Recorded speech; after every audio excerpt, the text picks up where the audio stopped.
लोकशाही लोकशाही गणराज्य घडवण्याचा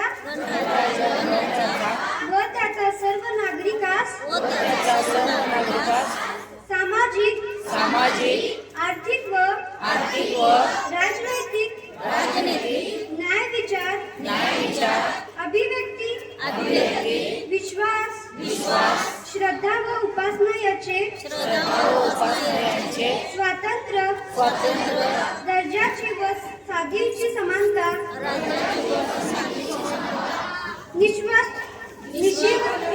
निष्पणे प्रार्थना करून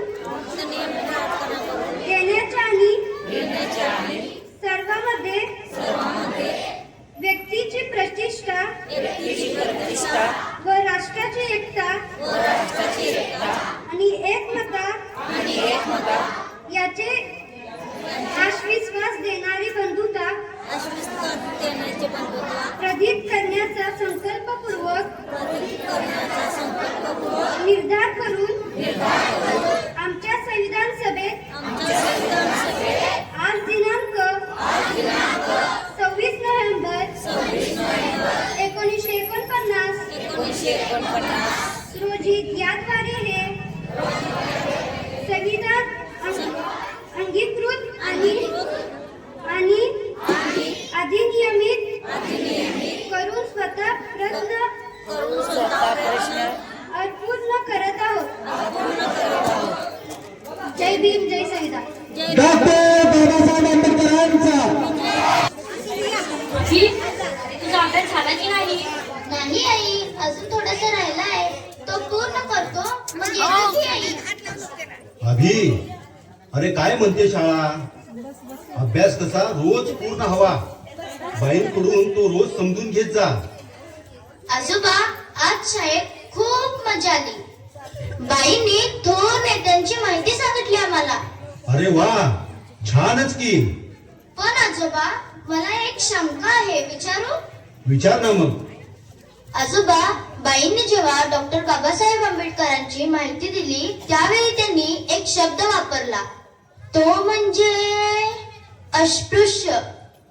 अभि बाळा, अरे त्या काळात लोकांनी माणसात भेद निर्माण केला. अरे काही माणसांना जन्माच्या आधारे खालचा दर्जा दिला जायचा.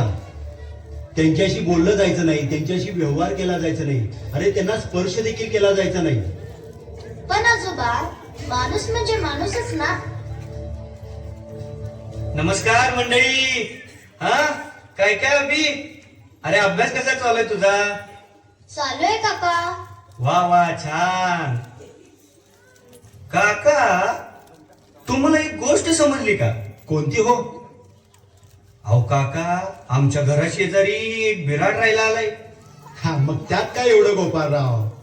अहो तसं नाही, ते लोक खालच्या जातीतले आहेत म्हणे. अहो लोक म्हणतात म्हणजे आपली लोक म्हणतात, त्यांच्याशी अंतर ठेवलेलं बरं. गोपाळ काका असं का म्हणताय? ते पण आपल्यासारखेच आहेत ना. आजोबा, असं का वागतात लोक त्यांच्याशी? त्यांच्याशी बोलायचं नाही, व्यवहार करायचं नाही, असं का? अभि इकडे ये, मी सांगतो तुला सर्व काही. म्हणजे तुझ्या मनात कोणतीच शंका राहणार नाही. ही खूप वर्षापूर्वीची, म्हणजे 14 एप्रिल 1891 सालची. त्या दिवशी महू या गावी डॉक्टर बाबासाहेब आंबेडकरांचा जन्म झाला.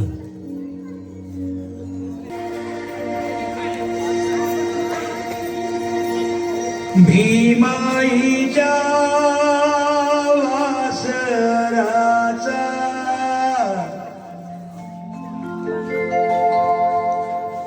रामजीच्या लेकराचा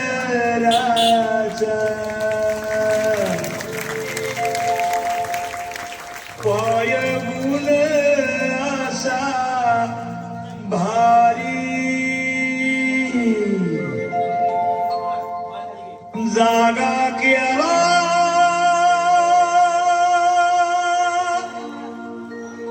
जग जेठीगा. डॉक्टर बाबासाहेब आंबेडकर बालपणी संघर्षमय होते, पावलोपावली त्यांना अनेक संकटांना सामोरे जावे लागले. या संकटांना सामोरे जाण्यासाठी शिक्षणाची गरज होती हे त्यांनी ओळखले आणि इथूनच समानतेच्या व न्यायाच्या हक्कासाठी खरी संघर्षमय सुरुवात झाली.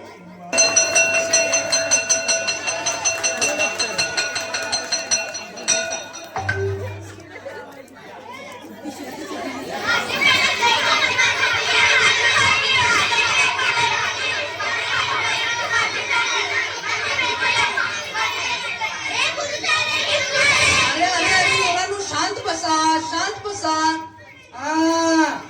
आज आपण गणिताचा अभ्यास करणार आहोत. तर चला, 35 अधिक 15 किती?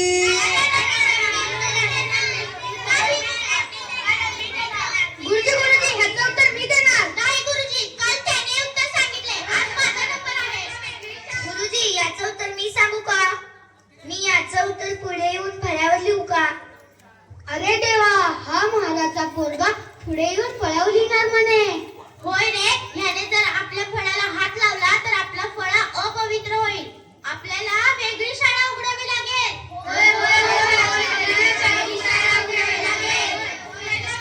अरे अरे अरे शांत बसा रे. भीमराव, तुझं उत्तर तू जागेवरच दे, पण पुढे काय येऊ नकोस. गुरुजी, शिक्षणाला जात नसते. पुस्तकातील शब्द माझ्या हाताने अपवित्र होत नाही. जर माणसाचा जन्म त्याच्या अभ्यासाला अडथळा ठरणार असेल तर शिक्षणाचं महत्व काय उरलं?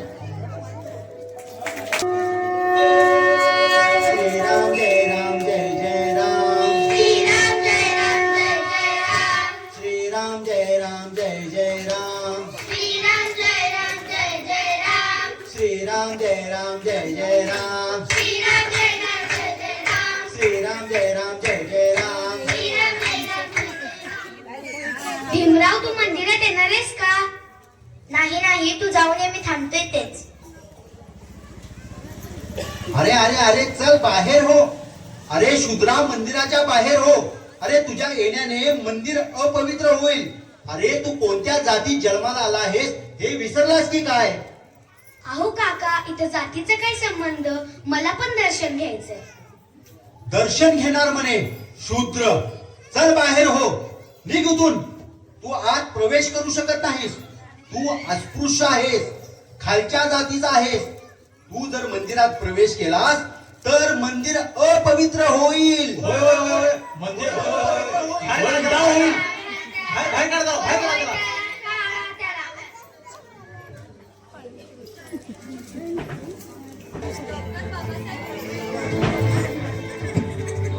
डॉक्टर बाबासाहेब आंबेडकर यांना शाळेत व सार्वजनिक ठिकाणी असमानता आणि अस्पृश्यतेचे दाहक चटके सहन करावे लागत होते. माणूस केवळ जन्माने उच्च नीच कसा काय ठरू शकतो हा विचार बाल भीमरावांना सतावत होता. भीमरावांना शिक्षणाची प्रचंड आवड होती, पण त्यांनी केवळ एका विशिष्ट जातीत जन्म घेतल्याने त्यांना वर्गाच्या बाहेर बसवलं जायचं आणि इथूनच आपल्यावर होणाऱ्या अन्यायाची जाणीव त्यांना झाली आणि विद्रोहाची पहिली ठिणगी पडली. त्यावेळी अस्पृश्य समजल्या जाणाऱ्या स्त्री व पुरुषांना मंदिरात प्रवेश नव्हता. ही असमानतेची वागणूक त्यांना त्यांच्या जीवनाच्या प्रत्येक क्षणाला अनुभवायला मिळायची. भीमराव व त्यांच्या भावंडांना प्रवासात एक कटू प्रसंग अनुभवायला मिळाला.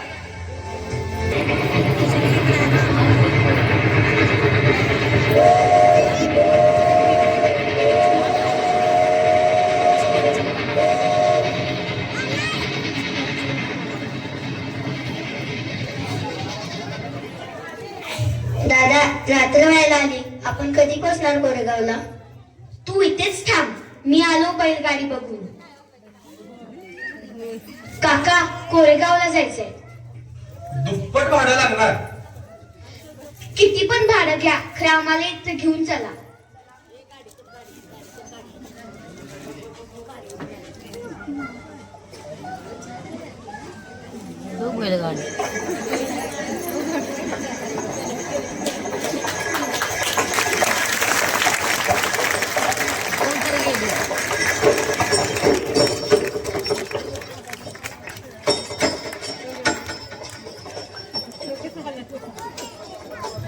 काय रे पोरांनो, कोरेगावला पुन्हा कुणाकडे जायचं आहे? आमचे बाबा रामजी आंबेडकर. आंबेडकर? तुमची जात कुठली म्हणायची रे? आम्ही महाराज. महाराज? शिवता शिवाय झाली. उतरा गाडीत ना द्या. उतर उतर उतर. चल निघ.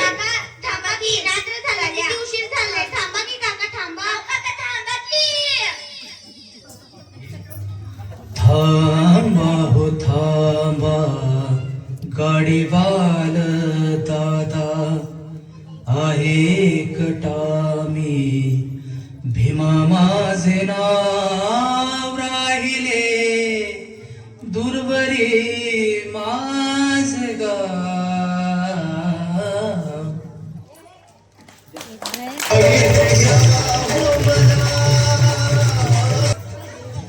ही तहान फक्त कशाची नव्हती, तर ही तहान होती न्यायाची, समानतेची. आणि याच तहानेतून जन्माला आला समाज क्रांतीचा महासागर. केवळ जातीने महान म्हणून जन्माला आलेले सुशिक्षित राणीमान असले तरी जात बाबासाहेबांना जगू देत नव्हती. ती पावलं पावले अजून प्रकट होत होती. प्रचंड संकटे आली तरी उच्च शिक्षणाचा ध्यास बाबासाहेबांना काही केल्यास मस्त बसू देत नव्हता. एका बाजूला शिक्षणाची भूक तर दुसऱ्या बाजूला घर आणि संसार. वयाच्या 14व्या वर्षी बाबासाहेबांचे लग्न रमाईशी झाले. 4 एप्रिल 1906 साहेबांशी माझं लगीन झालं. त्या दिवशी प्रचंड झंझावताशी माझी गाठ बांधली गेली. साहेबांना अन्यायाशी प्रचंड चिड. रामू, स्वाभिमान हाच खरा दागिना असं साहेब म्हणतात. साहेबांचं मन पुस्तकात रमतं आणि माझं साहेबांच्या संसारात. साहेब म्हणतात, रामू, माझा समाज अशिक्षित आहे. अस्पृश्यतेचा कलंक पुसून त्याला स्वाभिमानानं जगता यावं म्हणून उच्च शिक्षण घेण्यासाठी मी विलायतेला चाललोय. साहेब म्हणतात, माझं गुरु ज्योतिबा फुले त्यांनी त्यांच्या पत्नीला जसं शिकवलं तसं तुलाही लिहिता वाचता यायला पाहिजे. साहेबांचा हट्ट आणि मी शिकले म्हणून मला बी थोडंफार लिहिता वाचता येतं. रामू, हे रामू. साहेब, तुम्ही खरंच इतक्या दूर जाणार आहात? होय रमा. अहो पण आपली मुलं, आपला संसार मी एकटे कशी सांभाळणार सगळं? रमा, अगं आपला समाज दुःखी कष्टी आहे. अज्ञानाचे चटके सहन करतोय. अस्पृश्यतेच्या वळव्यात होरपळतोय रमा आपला समाज. पण आमचं काय?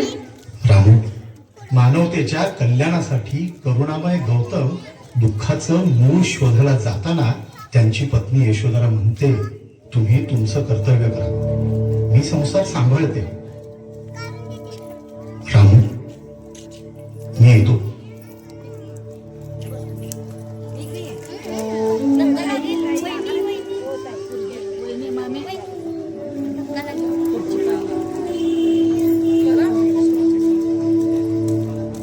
साहेब, तुम्ही खूप शिका आणि खूप मोठे व्हा. मी आपला संसार सांभाळते. परिस्थितीला तेवढ्याच ताकदीने समोर जाणवण्याचा धैर्य असणाऱ्या रमाईचा विवाह 4 एप्रिल 1906 रोजी बाबासाहेबांची झाला. रमाईचा बाबासाहेबांची संसार म्हणजे अन्यायाच्या प्रचंड चीड असणाऱ्या एका संजापतीशीच होता. इतिहासाने रमाईच्या त्यागाला सुवर्णाक्षरात लिहिले. पत्नी असावी तर रमाई सारखी. बाबासाहेब ज्ञानाची उपासना करीत होते तर रमाई संसार सांभाळत. बाबासाहेब परदेशी गेल्यानंतर येणाऱ्या प्रत्येक संकटावर रमाईने खंबीरपणे मात केला.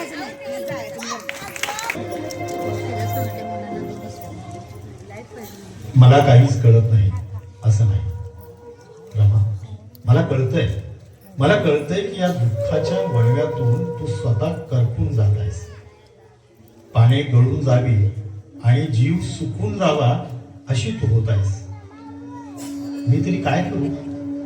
एका बाजूनं हात धुवून पाठीशी लागलेलं दारिद्र्य आणि दुसऱ्या बाजूने माझ्या जिद्दीनं घेतलेला वसा ज्ञानाचा, विज्ञानाचा. मी हा सागर उपसतोय. मला इतर कशाचंही भान नाही.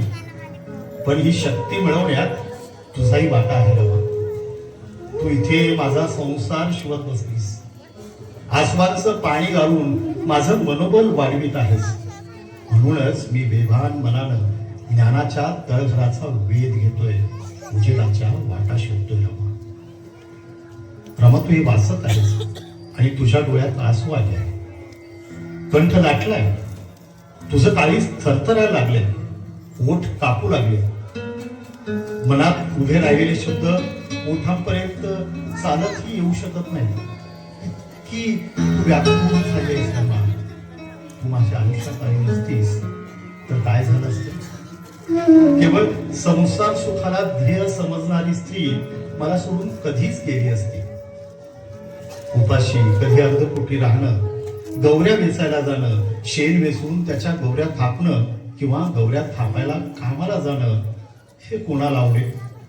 स्वयंपाकासाठी इंधन गोळा करायला मुंबईत हे कोण पसंत करेल?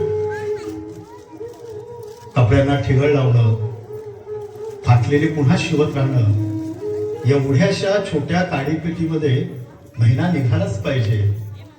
एवढंच धान्य, एवढंच तेल मीठ, एवढं असंच पुरलं पाहिजे, हे माझे मुखातून पडलेले आदेश तुला गोड वाटले नसते तर माझं मन आटून गेलं असतं.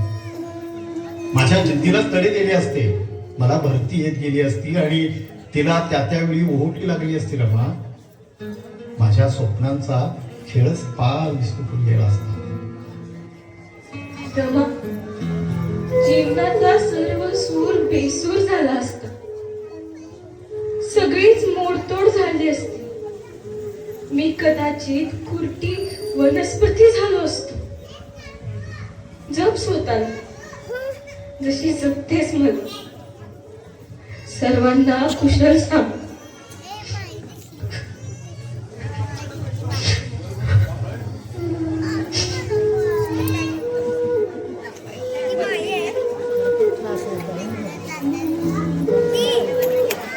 डॉक्टर बाबासाहेब आंबेडकर परदेशात शिक्षणासाठी होते.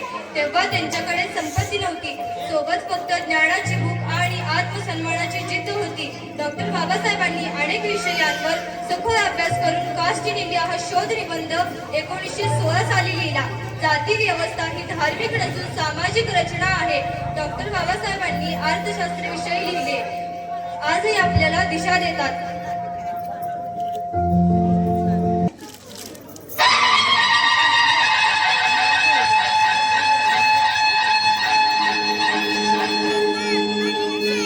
छत्रपती शिवाजी महाराजांचा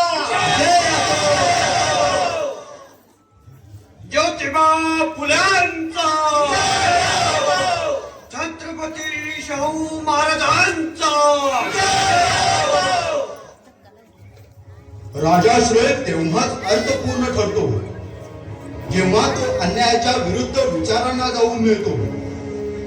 हा देश हजारो वर्ष गुलामगिरीच्या बेडीत अडकला आहे.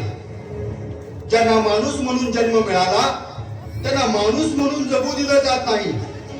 हा अन्याय मला मान्य नाही. मी छत्रपती राजर्षी शाहू महाराज डॉक्टर आंबेडकरांच्या पाठीशी ठामपणे उभा आहे. डॉक्टर बाबासाहेब आंबेडकरांचा, डॉक्टर बाबासाहेब आंबेडकरांचा.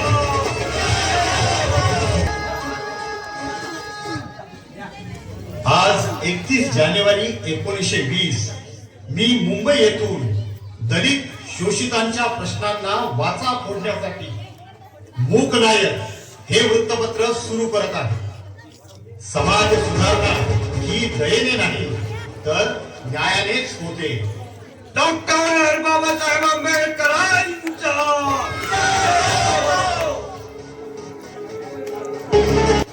हितकारणी सभा ही केवळ दयेची याचना नाही तर आपल्या हक्काचा लढा आहे. शिका, कारण शिक्षण हे वाघिणीचं दूध आहे.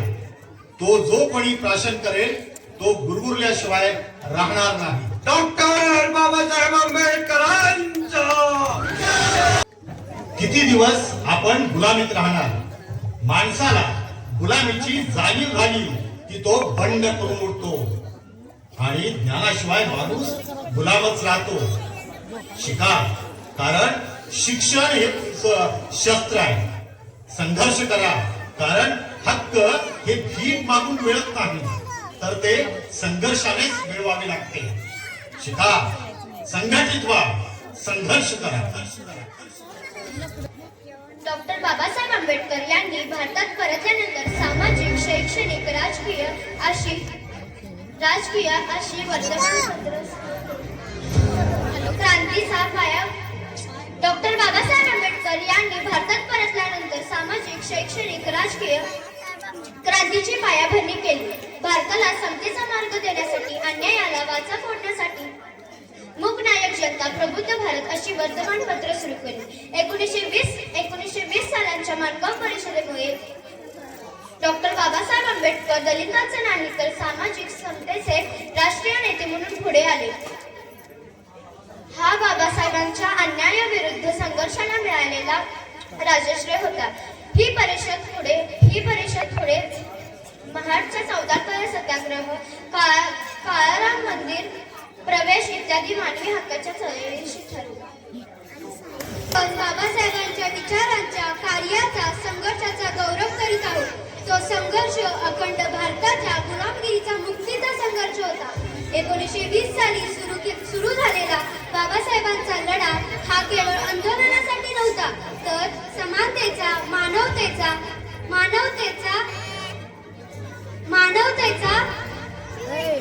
अस्पृश्यतेचा मुळावर घाव घालणारा होता. 1920 साली सुरू झालेले मूकनायक हे केवळ वर्तमानपत्र नव्हते, तर दाबलेल्या समाजाचा आवाज होता. आम्ही देखील माणसं आहोत. बंधूनो, आता आपल्याला नवा सिद्धांत लागू करायचा आहे, जो व्यक्तीची योग्यता त्याच्या जन्माने नाही तर त्याच्या कर्माने सिद्ध करेल. आपल्याला आपल्या समाजाची नवीन रचना करायला हवी, जिथं जाती प्रथा नसेलच आणि कोणता वर्गही नसेल. सगळी माणसं समान जन्माला येतात आणि समान म्हणतात. म्हणून माणूस म्हणून आपण एक आहोत ही समाजरचना यासाठी धडपडायला हवी. चला नष्ट करूया असमानतेनं भरलेल्या पौराणिक हिंदू धर्माच्या सत्तेला. बंधू आणि भगिनींनो, धर्म आणि गुलामी एकत्र चालू शकतच नाही. आणि ही जर साखळी अस्पृश्यतेची, जातीय बंधनांची आणि विषमतेची तोडायची असेल तर आपल्याला मनुस्मृती नष्ट करायलाच हवी. डॉक्टर बाबासाहेब आंबेडकरांचा बंधू आणि भगिनी, तसा तर मी जन्माने ब्राह्मणच, परंतु मनुस्मृतीच्या विचाराचा स्पष्ट निंदक. हे प्रतीक धर्माचे नाही, ते भेदभाव, क्रूरता आणि अन्यायाचे प्रतीक आहे. माझा प्रस्ताव आहे, पिढ्यानपिढ्या चालत आलेल्या दुःखाचे मूळ असलेल्या या मनुस्मृतीचे जाहीरपणे दहन केलं.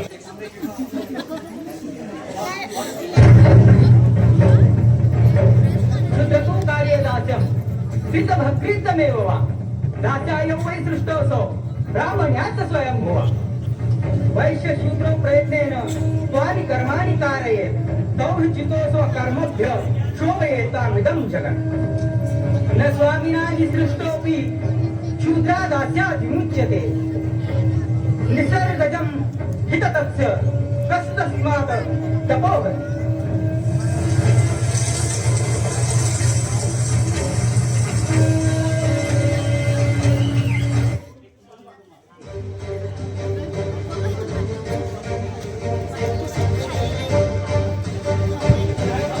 जुन्या धार्मिक ग्रंथाचे संदर्भ बदलून सोबतच नवीन अन्यायकारक धर्मग्रंथाची म्हणजे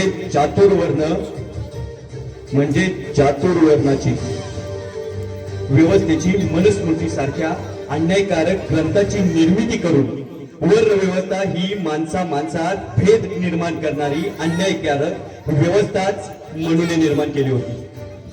याच अन्यायकारक जाती धर्म व्यवस्थेचे, मनुस्मृतीचे जाहीर दहन करून बाबासाहेबांनी जाती व्यवस्थेला सुरुंग लावला आणि करुणामय गौतम बुद्धांच्या मानवतेच्या तत्वावर आधारित कोणताच धर्म नाही तर माणूस केंद्रस्थानी असलेले जगातील सर्वात मोठे लिखित संविधान भारताला दिले. म्हणून आपल्या भारतीय राज्यघटनेच्या प्रस्तावनेची सुरुवात आम्ही भारताचे लोक, we the people of India या शब्दाने बाबासाहेबांनी करून समता, बंधुता आणि न्याय या भारतामध्ये प्रस्थापित केला.